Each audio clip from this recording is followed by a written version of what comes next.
Well, hello, friends, and happy Monday. I'm so glad that you're showing up to learn a little more about our summer breathwork series on Substack, which we are titling When the Ground Shakes.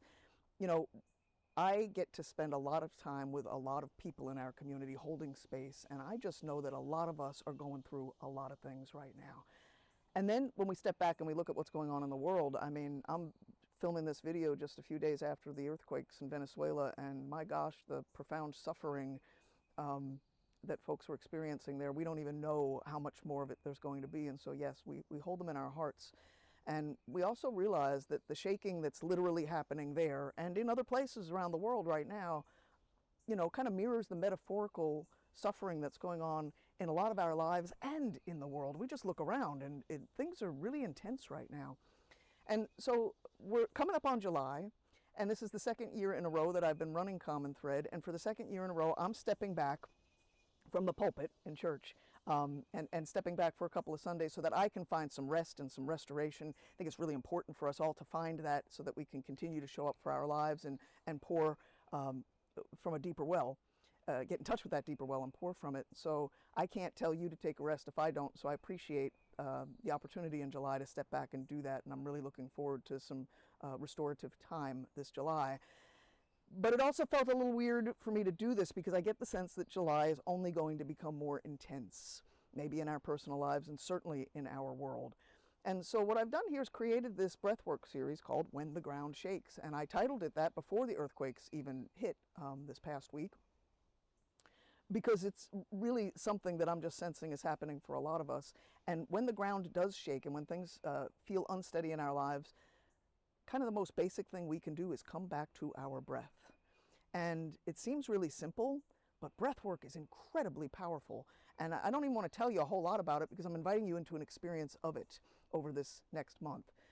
So what we're going to be doing is I'm going to be posting some essays, and the essays are going to be kind of around breath work, but also integrating some of the things we talked about during our Practice of the Present series this spring and the Artificial Intelligence series that we just finished up. And if you're unfamiliar with any of those, you can always go back and listen to those and other Substack posts.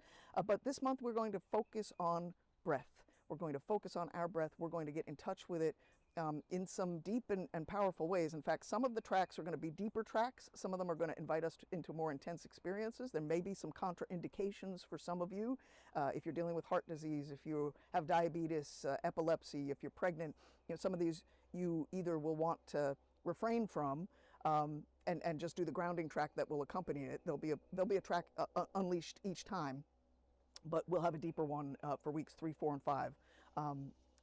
For the practices 3, 4, and 5, we'll have a grounding track and a deeper track. So you'll just have to discern which one is right for you. Check with your doctor if you need to. Please be safe. But what my hope is that as things around us do shake and they feel increasingly unsettled, we can remember to not just come back to breath, but do this as a daily practice. So there will be 6 practices that will be dropped, and we're going to invite you to enter into them daily during the week if you can, just to find your center and to come back to yourself and be grounded so that when you are connected, you know, back out in this world where so much is shaking, you will be rooted and grounded and ready to handle what comes from that place. And so, again, thank you for the opportunity to step back this month, and I hope that you find this series edifying. As always, if you've got comments or questions about any of them, there's comments, there are sections, there's a comment section underneath each post. Feel free to make use of that. And I just invite you into this practice. I hope many of us do this together because, as I said at the end of the AI series, how we show up in the world is contagious. And so if we're doing our part and we're doing it together, it ripples out into the world, a world that is shaking in ways that we maybe can't always see. So, When the Ground Shakes is the title of the series, and I'm looking forward to sharing it all with you. Thanks for being here, and look for some posts on Wednesday and Friday this week. Our first meditation will be next Monday, July 6th. Hope to see you there.